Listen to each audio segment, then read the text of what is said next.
Olá pessoal, hoje vamos ver o funcionamento e o custo do algoritmo de ordenação seleção direta ou selection sort. O selection sort ele funciona da seguinte maneira: primeiro, há uma varredura no vetor buscando o menor elemento.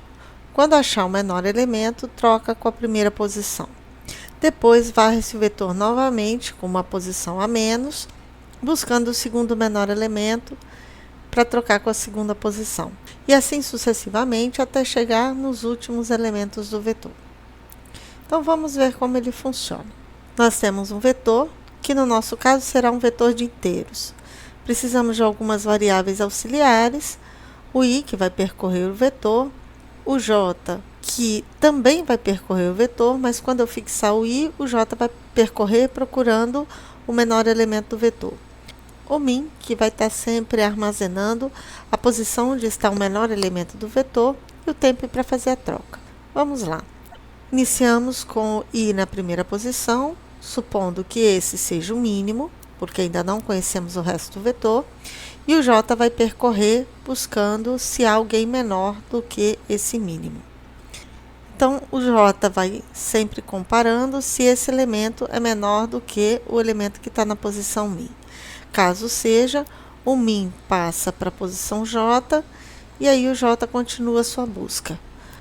Ele vai comparar o 34 com o min, não é menor, vai para frente, vai comparar o 8 com o 12. Como o 8 é menor do que o 12, o min recebe a posição em que o 8 está, o j vai para frente, comparou. Como o 5 é menor, o min vai para a posição, o j vai para frente, comparou, não é menor, vai para frente, comparou, não é menor. E assim sucessivamente até chegar na última posição. Vai comparar, vai ver que não é menor do que o 5. Aí o j vai incrementar de 1 para poder parar o for. E vai partir para a troca. Na troca, o elemento 5 vem para a posição temp. Aí o elemento da primeira posição vem para a posição onde o 5 estava. E o temp vai para a primeira posição. Portanto, nós temos o menor elemento na primeira posição. Aí ele começa o processo de novo, a partir da segunda posição, fazendo com que o min receba essa posição. O j vai começar a varrer novamente o vetor atrás do menor elemento. Comparou, não é menor do que o 12. Comparou, é menor do que o 12. Aí o j anda, comparou, não é menor do que o 8. Comparou, não é menor do que o 8. E vai andando e sempre comparando.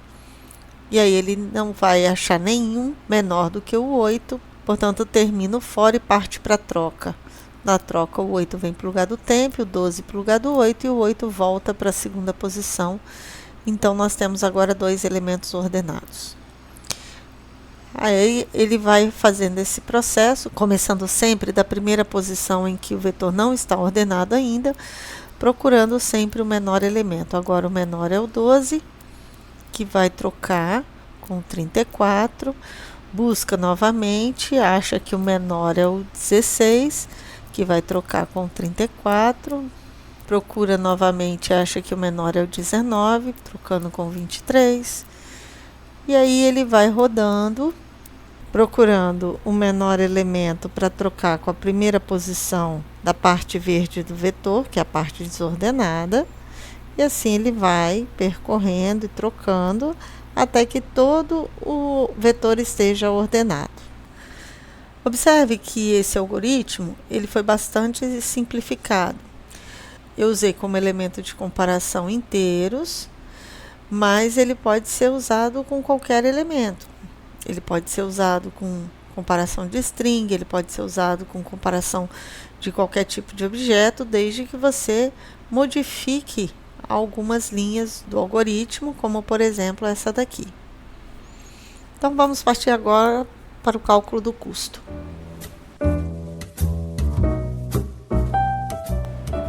Nós temos o algoritmo da seleção direta, lembrando que para calcular custo de qualquer algoritmo de ordenação, nós temos duas operações críticas. A primeira é a comparação entre chaves. Ou seja, eu não vou considerar comparação de inteiro, eu vou considerar apenas comparação de chave, ou seja, do elemento que está dentro do vetor. Porque no nosso caso simples ele é um inteiro, mas ele poderia ser uma string, ele poderia ser um objeto. Então o custo dessa comparação passa a ser bastante crítico. Uma outra operação que é considerada bastante crítica é o número de movimentações de registros ou número de movimentações de itens. Então a gente não vai contar uma atribuição simples, mas somente aquelas que envolvem itens. Por que isso? Pelo mesmo motivo da comparação.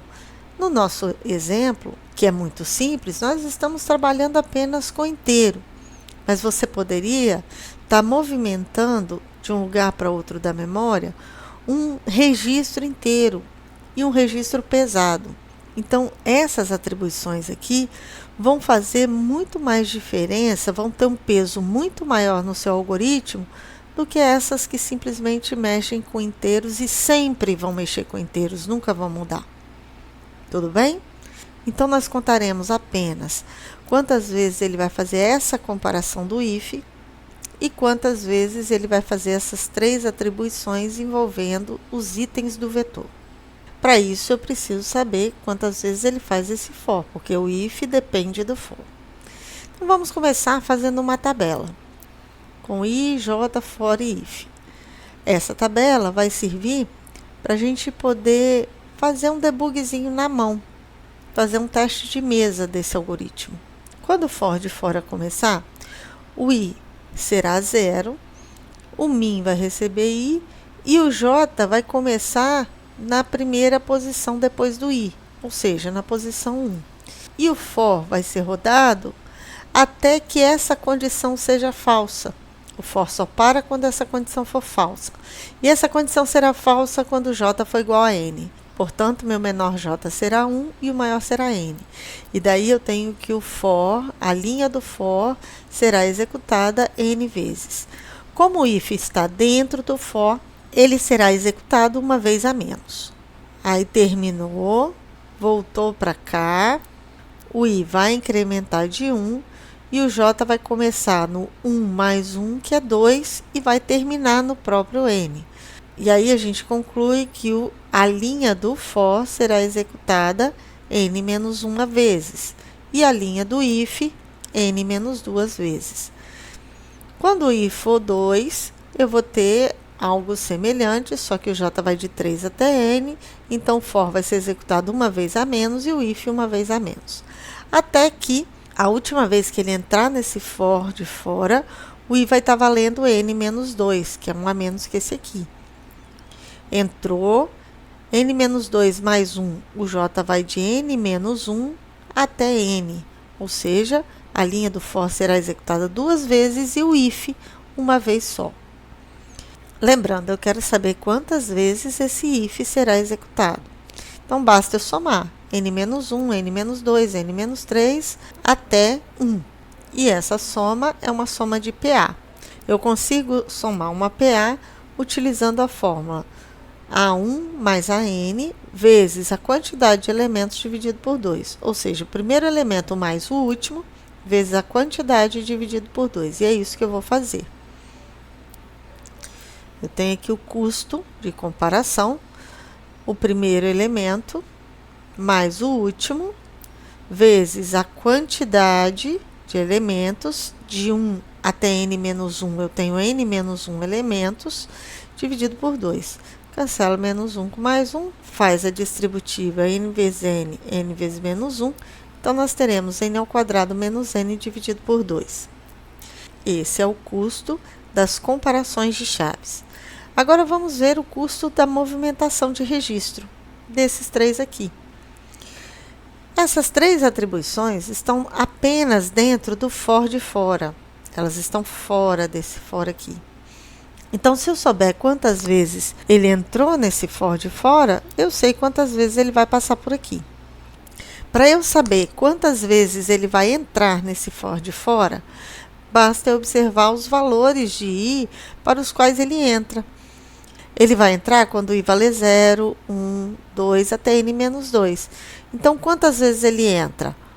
N menos 2 menos 0 mais 1, ou seja, o maior menos o menor mais 1. E aí eu sei que ele entra n menos 1 vezes.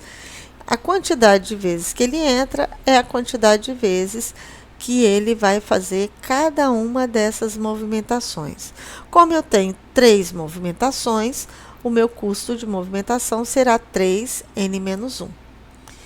Espero que tenha ajudado a entender o funcionamento do Selection Sort e a calcular o seu custo. Se você gostou, dê um like e se inscreva no nosso canal. Até a próxima!